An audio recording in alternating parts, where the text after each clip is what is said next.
Let's get rolling, friends. So today we have a recovery run, which should be a good time. I mean, it is what it is. Come back over here. So we're gonna aim for like 2 to 3 miles. It's about 6:10 in the morning, so we have some time before we gotta get the kids going for school. First feedback is it's chilly, and naturally we're a little bit sore. So we're working into that as well.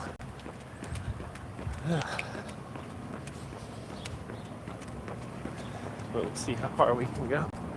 It's not really a product even of how far we can go. The whole point of the recovery run is to actually lower the bar during our week. So what I mean by that, Mondays we do our long runs, we push hard. Fridays we do our interval training, we push hard. Tuesday, Thursday, Saturday we lift, which is hard.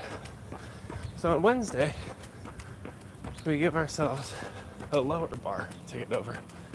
And success just looks like getting out on our body, moving a little bit, reducing the mileage, reducing the tempo.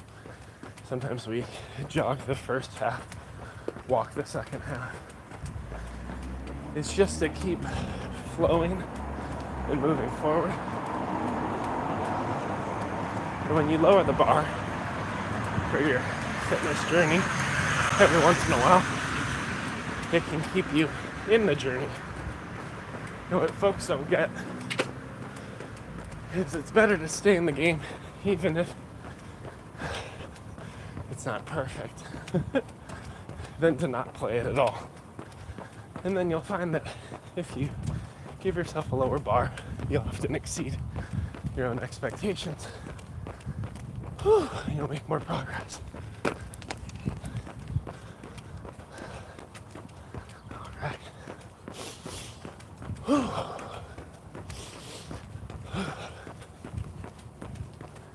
So today, progress looks like trying.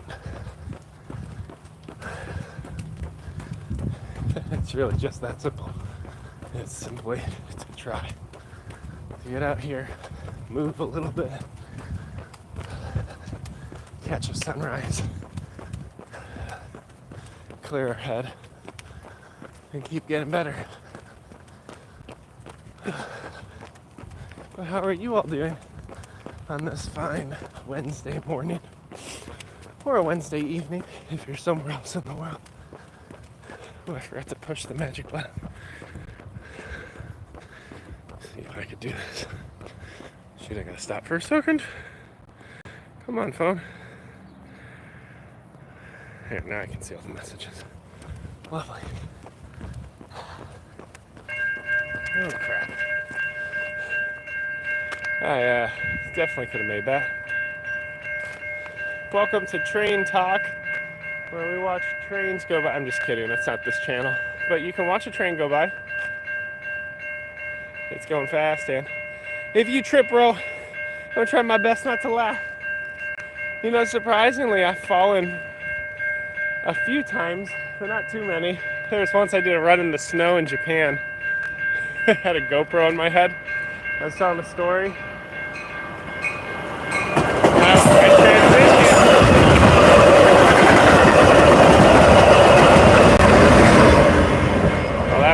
I transitioned from like sidewalk to grass, and it was wet, snowy grass, and it was like one of those comedic, like complete falls where your feet fly higher than your body.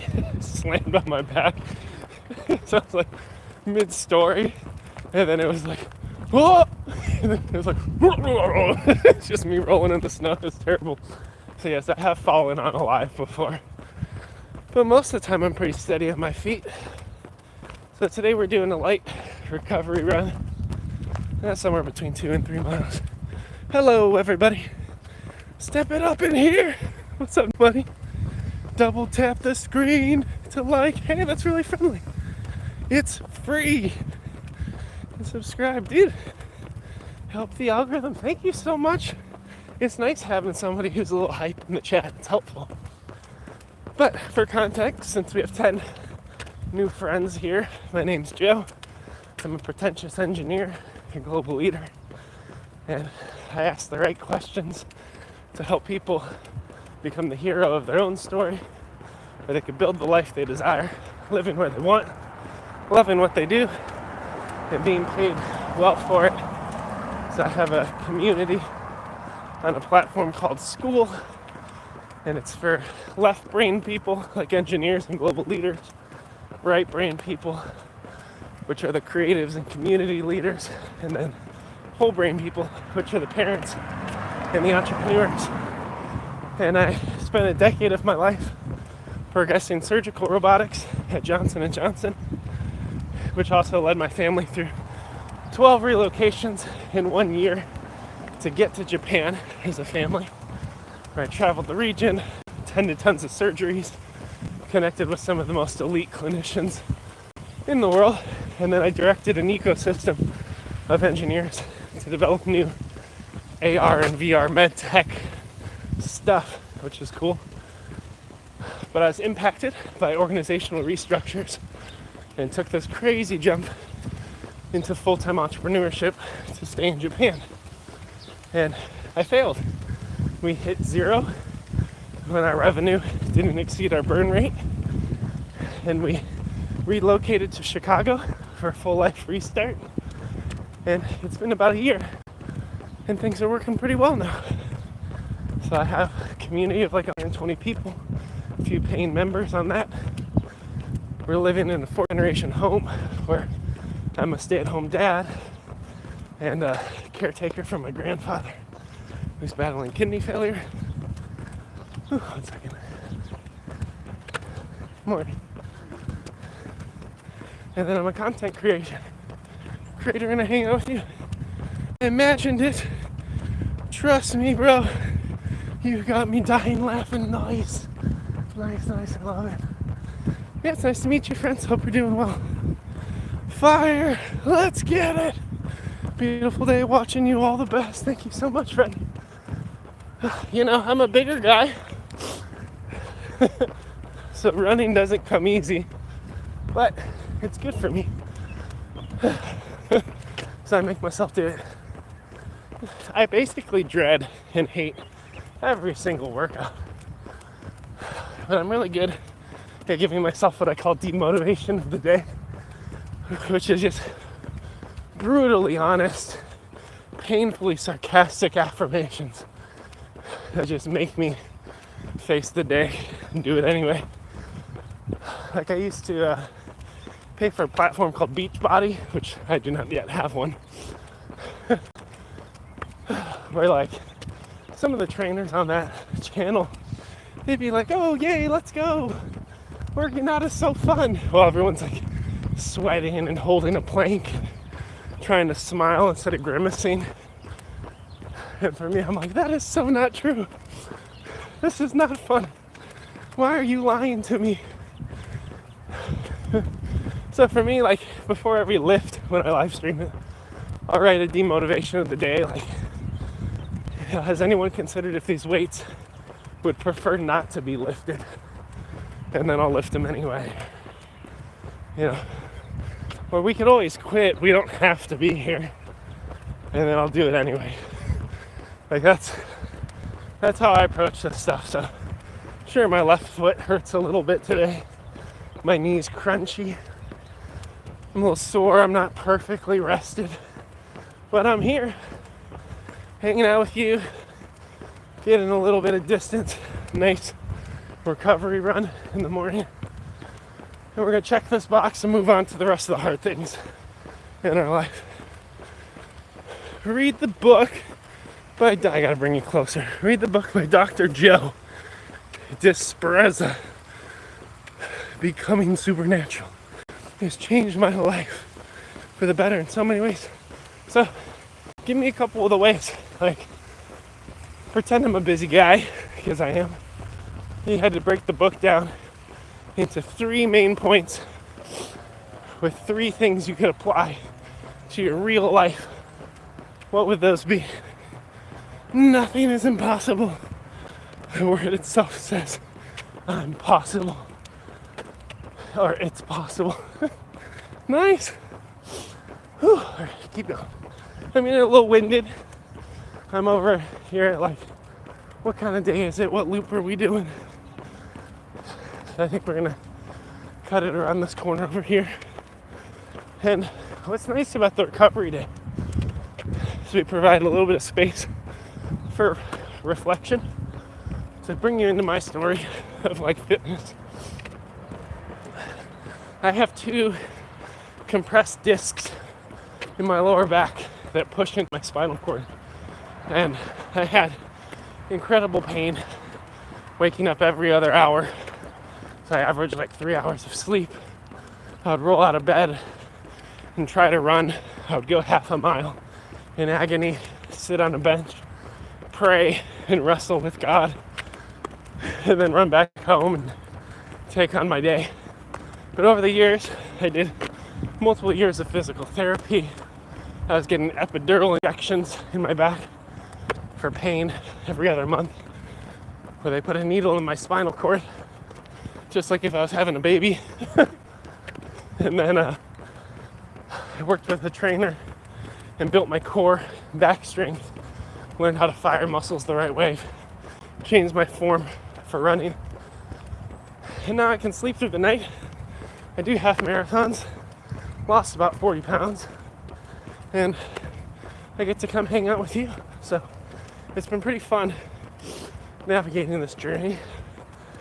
And by fun, I mean it's been hard every single one of the 578 days that I've been moving forward. One second. Oh, you're fine. Morning. Good morning. All right. So, here's your first point. How to meditate correctly. How to reprogram the subconscious mind and how to heal your body. How to meditate correctly, how to reprogram the subconscious mind, and how to heal your body. All right, so then for those 3 points, what have you changed or adjusted since reading that book and applying those 3 points? So for how to meditate correctly, how do you now meditate correctly compared to how you used to do it? That was a good one. We're getting a little bit gassed, a little bit sore, but we're almost at our own little space for meditation, which is fun. So on our Wednesdays, because it's a light recovery, and we just hit a mile, by the way, we stop off at a bench, reflect on life for like 5 minutes, give you all a little bit of stillness and quiet, looking at a nice quiet park. For me, I pray from my context, but I give space for interfaith prayer, inner spirituality, or lack thereof. And then we pop up and either run home or walk home. And then that'll be like, I think today we're gonna land at a 2-mile loop. Whew. But again, the goal today isn't to push hard, it's recovery. It's just to get out on our body, breathe, climb a silly little hill, make some progress. While we're feeling it, I'm like, could that bench be any closer? It's up there. I'm like, just get to the bench. Why is it so far? Whew. Okay, come on. We're almost there. Here's your first person bench running experience. Yeah, I'm hitting the point of gassed, which is good. And we'll call it. No, not call it. We're still going to be live for a while. Jocko! How's it going? Look at this beautiful bench. It's so exciting. Well, you can't look at it because I'm sitting on it. Make sure I don't sit on my keys. Make sure I haven't lost them either. Because that would suck. Ah, lovely, friends. How to meditate correctly. How to okay, same kind of. I like your energy. How your mind seems to work and how you approach life. Well, thank you so much. Again, I'm going to keep saying Jocko Like it's J-O-K-O, like Jocko Willink. Love that guy. He's like an ex-Navy SEAL. But yeah, I hope you all are doing well. So we're gonna do a couple breaths. I do Wim Hof breathing, and it's just to recover. So it'll be a forceful double inhale, a pause at the top, and exhale. I'll do like 3 to 10, depending on how I feel. And then I'll turn the camera around, and we'll literally have like 3 to 5 minutes of quiet, because everybody's so used to swiping and flowing from thing to thing, and you can get some nice morning bird sounds and just kind of settle yourself for the day. And then we'll get back to chat. So let me do some breaths.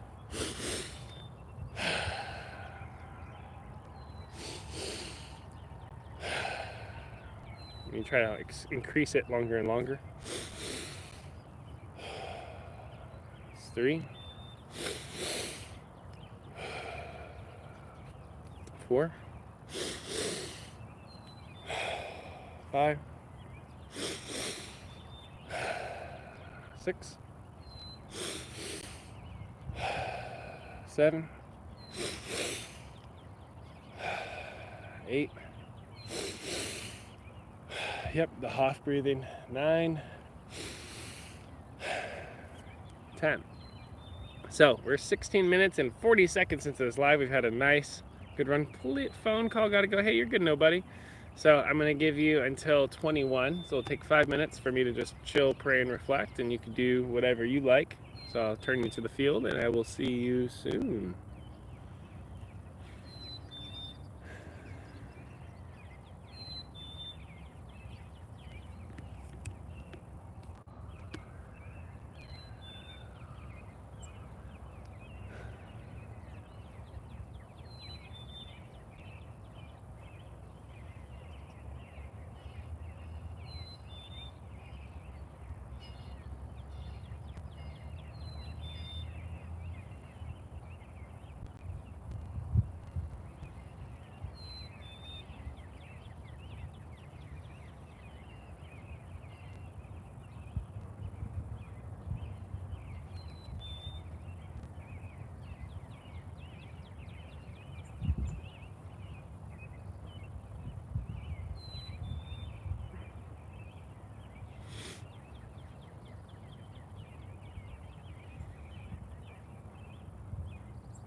Whoa, there's still 3 people here.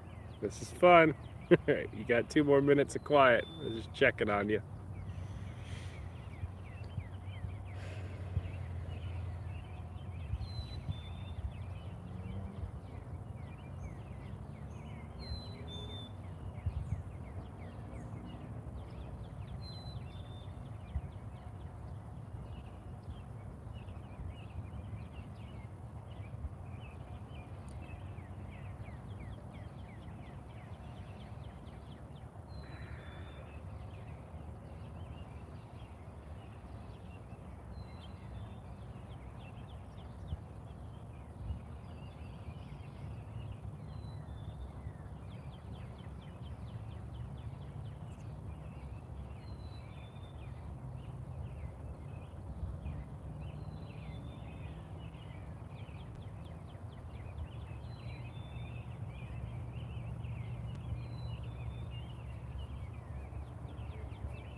All right.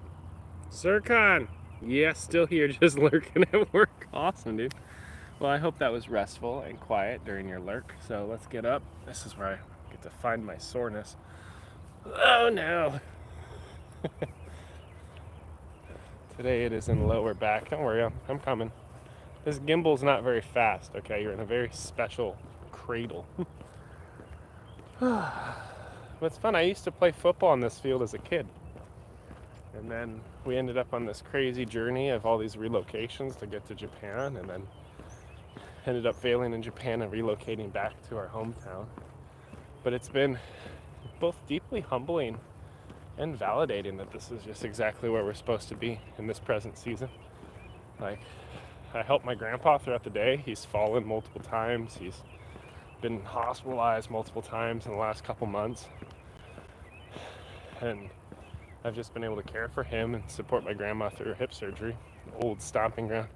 Oh yeah, I mean, like, this field has very particular memories because this is like, I still vividly remember my very first day of football. I was really like short, very overweight, like very obese for a kid. I was sweating in all my pads, and the practice started with like having to run one lap around a soccer field. And for me, that was massive. And I immediately felt that I was in last place behind everybody. I was wheezing and exhausted. And I literally like was so shamed and embarrassed, I like ran to a porta potty and just like cried. And I still got back out there and eventually played football for many, many years. Not into college or anything crazy. But like, it is always an interesting anchor to just see how far I've come, how I've grown and changed. Proper memories, yeah, like core memories unlocked, right? So it's always interesting to have these anchors in our life on who we were or where we were and where we are. And it kind of gives us a bit of trajectory on where we're going next. Yeah, it's definitely moving. Because like that little kid in 8th grade never could have imagined running half marathons or being married for 12 years, having 4 kids, working on robots, finishing college, getting a master's, all the cool things.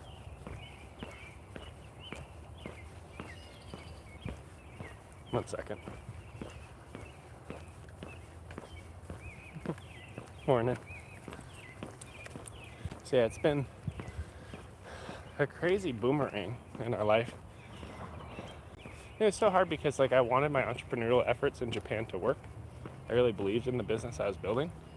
There's just a couple pieces I was lacking, a couple insights that I didn't have. Like if I were able to redo it, I could probably have made it. I would have known the right order of operations. But now that I live in Chicago and I'm caring for my grandparents, like the whole prioritization of life has adjusted, like to help them end in a dignified way is kind of like a new goal. Live and learn, yeah. So what we're looking at now, because we have young kids between the ages of 8 years old and 1 year old, and we still want them to have global experiences, is building a profitable online business I could run from anywhere. I mean, I'm already making like $500 a month, but I could easily scale that, I think, into the 10 to 20K space over the next couple of years.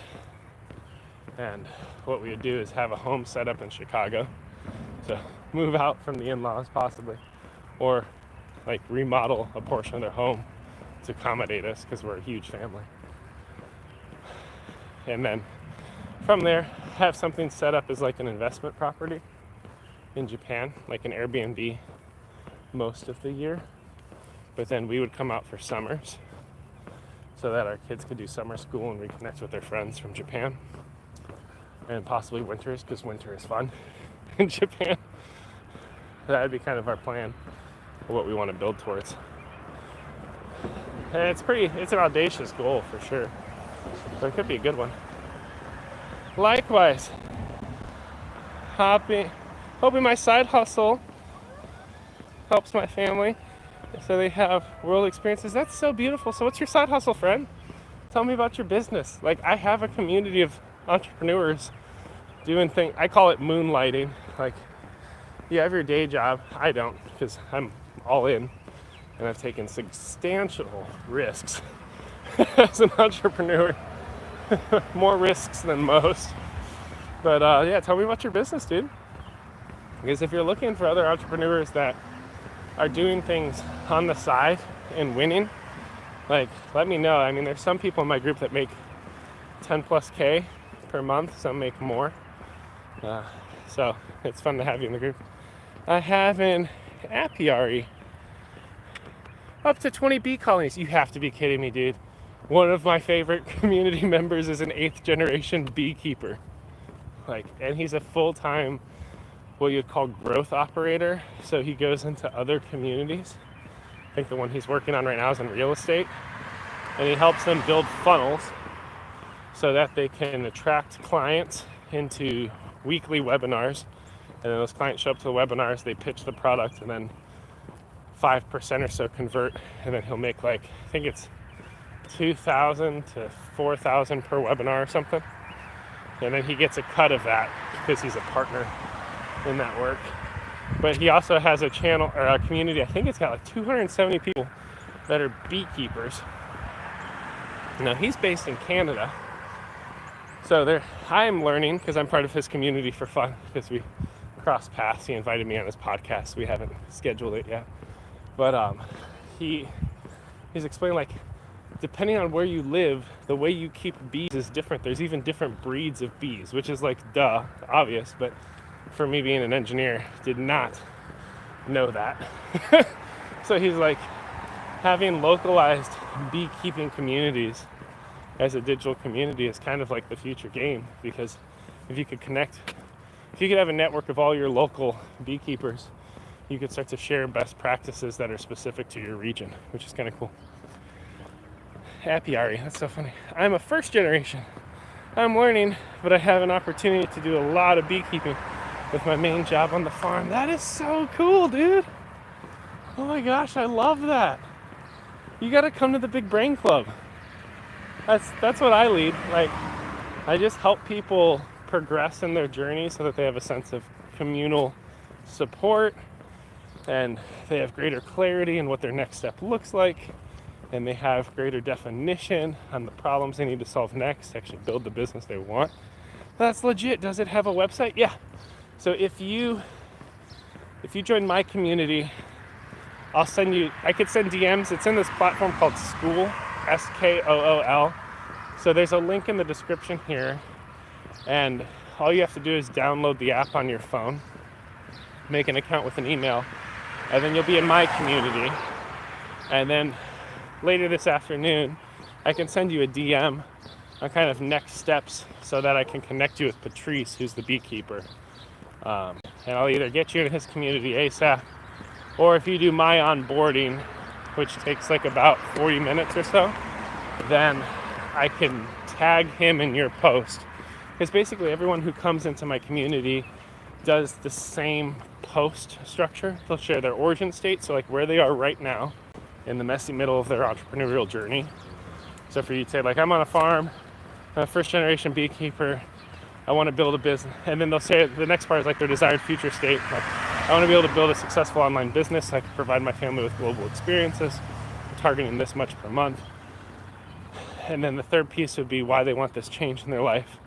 The fourth piece would be what they're afraid of, because those are the fears you have to face. And then the community wraps around them and helps them take the right incremental steps. Because a lot of time when you're starting in business, you're busy and you're doing a lot, but you might not be doing the highest leverage task because you don't know. Like, you have a lot of unknown unknowns. So there's a lot of people that have actually built businesses that work, and then they just message you and be like, why aren't you doing this? Like, are you considering content creation? You should probably figure out content creation. But is that the most highest leverage thing you could do right now? Maybe not. Maybe you need to figure out how to sell bees locally or honey locally, right? So there's lots of like little pieces. But then if you do that post, the way I've structured onboarding I then provide greater feedback on someone's journey through like a little video mini coaching for like 5 to 10 minutes. And then I connect them with members of the community that could help them. So like the first thing I would do is connect Patrice with you and your story. And then I give you a link so he could join, so you could join his beekeeping group. And that'd be kind of how I flow it. Is your Skool thing in the description? Yes, it is in the description. As long as I put it in the description. I'm about 82.6% sure I put it in the description. I'll definitely check it out when I have time after work. Much appreciated. You guys are doing great things. Hey, you are too, dude. Like, you're working on a farm. You're taking care of bees. You're trying to build a really interesting life. I'm just excited to see what it looks like. Like, that's why I love doing live streams on YouTube while I work out. Yeah, it's for fitness. It's for my own personal accountability. But like, I just like connecting with other humans from a global context and seeing how I can nudge them along in their journey. I do have a side channel for my beekeeping. Dude, let's go. It's still under 100 subs. Dude, some people don't have 1 sub. That's awesome. Yeah, definitely, like, you can include a link to that channel in your Find Your Next post so that people can watch through it. And then when people join the community every other day or so, I'll do like an announcement of like, these new members have joined. They've completed the Find Your Next assessment, which is what I call that assessment.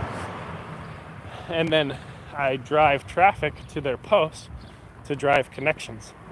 So if you want to put links to some videos that are meaningful to you or your channel, as long as it's providing context on where you are and where you're going, people can come and support you. Like, I've done content creation for 5 years. I've done 1,900 short form pieces of content over, again, the last 5 years. I've done like 20 million views, had a community of 40,000. And then I did all that and I made, $120 off of monetization on YouTube. I realized like content creation isn't as lucrative as they say, unless you get to the top of the pyramid. But when you can build a compelling, like an audience that believes in what you're building towards, when you have a place you can move them to, like a digital product, like a community, you could then provide them value. And then if that value is worthwhile to them, you can move them into a paid community, go deeper with them, which is the model I have. So now I'm making like $500 a month, almost passively, because I provide 1 call per week to chat with people and solve their problems in real time. And then I bring in like an epic guest speaker once a month. That's the model. And then so I make content, people move to the free community, they get a ton of value from that. They want to work with me more and hop on a call, they move to the paid community. And all that growth, I think I've had 70 new members on the free, and I'm up to 7 members in the paid.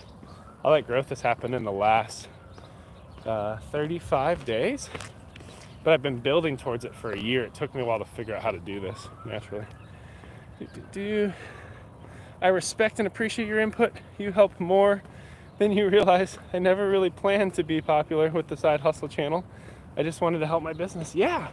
And one of the challenges with content creation is how are you actually attracting the right people to your channel who would then want to move into your offering and kind of nudging them along. So making your content accessible and targeted is a huge part of like personal branding and consistency. But let me check the time. Yeah, I could walk and talk a tiny bit more. Do a little bit more. And then I got to record a couple videos for my community. So we drive like the growth of the community predominantly through word of mouth referral. Although people do connect with me through content creation. Right now we're like 70% word of mouth, which is awesome. Because that means like when people bring their friends in, it's really warm and engaging and helpful. But I do love bringing in new friends like you. Because if I have enough context about your story, then when I introduce you, I provide the warmth and the connection. So this is super helpful. But yeah, I never planned on being a content creator. I had done videos on engineering topics for fun and then had some virality and kept getting better and better and better. And then when I was impacted by a layoff, well, it wasn't really a layoff, when I was impacted by like org restructure at J&J and made this choice to exit and go into full-time entrepreneurship, my community that I had built was my greatest asset. like I just realized that a lot of people haven't done as many videos as I have and haven't built a personal brand over those half a decade. And like everything that I was doing on the side for so much longer than other people allowed me to then have a monetizable product, which was super cool. So I did like high ticket brand consulting, but our burn rate in Japan was super high because international school is like $17,000 per kid per year, and we had 4 of them. So we were cooked. As well as medical is actually super expensive for us because of some various unexpected tax liabilities. So I think in the future, I'll definitely go back into that high ticket brand space as well. But landing high ticket clients is tricky. And my YouTube audience, this goes back to YouTube, wasn't targeted for the kinds of clients I was trying to connect with. So I was doing tons of networking and going out to coffees, or in Japan we call them nomikai, which is like Japanese drinking obligations where you have a drink and connect with people, like happy hour. So it was really inefficient because I was doing it personally one-on-one because I couldn't get my digital audience steered to attracting the people that had the capacity to pay for what I could do. I was making a channel that was for entertainment of broke people, like high schoolers. And so even though high schoolers are great, they don't have $50K or $100K to spend on a brand management package, right? So if you're trying to attract B2B or business to business, you need very different content because those folks are busy and they watch different stuff. Hey, we just hit mile 2. It's exciting. I know the game. I have my first child, and that's part of trying to do better and thrive. It's not cheap. I can't imagine 4 kids. There's a lot of soup. Dude, it is a lot of soup, man. It's crazy. Especially the oldest, the 8-year-old eats like a man. Like, it's wild to me. Like, I have to keep feeding these kids. They don't ever stop eating and consuming. It's pretty crazy. But I've actually gone, and this is something like I am super proud of. It's a very weird flex. Please don't compare yourself to it. I've gone, I think today, I've gone a full 10 months without a paycheck, which in my brain before I exited J&J would have thought was an absolute impossibility. Now, I closed a few clients. I had some cash flow that came in through entrepreneurial ventures. I just started making money on Skool. I've been a stay-at-home dad, and my wife's been doing a part-time gig during the transition to Chicago while I was job hunting. And I'm in conversations, like salary negotiations, for a really epic full-time job out here that I'm pumped about. But we like drained our entire 401k retirement savings, which was around $82,000. So we lived off of that for 10 months with 4 kids. And you just see everything you built up burning away. But what I've learned in this season of life is immensely valuable. Like, the business I'm building is gonna crush. Because I can see it now. There's like this, they call it hockey sticks, whenever you like start something and it works and swoops up. And I've started to see indications of that with word of mouth referrals, or somebody coming into proximity with my free community through the platform itself. Like, Skool will push people to your community if your community is thriving and engaging and retaining people. And like, it pushed someone to the community. I interacted with them a little bit over some video messaging, and then they immediately moved up to my paid community. And I was like, oh my God, this could work. This could work with a lot of people. This is valuable. I can do it. I feel you. A lot of my savings with this child. Oh yeah, she was premature. Oh dude, I'm so sorry, man. There's more hospital bills than I anticipated. It is so hard. Medical is crazy. We're still paying for the birth of our 4th child, who was born in Japan. That ended up costing us $14,000 because of, again, weird international medical financial things. Can't complain though. She's worth every penny. Make sure she knows it. Anytime she's acting up, just remind her, do you know how much you costed us? We only had soup for dinner for weeks because of you, but we love you. You're worth every penny. So stop being a brat. Sorry, you'll get to the real talk conversations once they learn how to talk.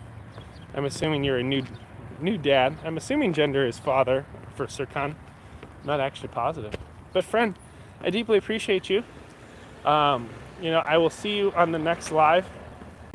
Make sure you click the little link to the community because you're busy. And if you don't at least have it open on a web browser, you'll never come back. I know how this place works. But I want to actually get to know you, and I can DM you and chat in Skool, which is fun. So I'll see you on the next one, Sir Ken. Good luck with all your bees and fatherhood, and keep changing the world.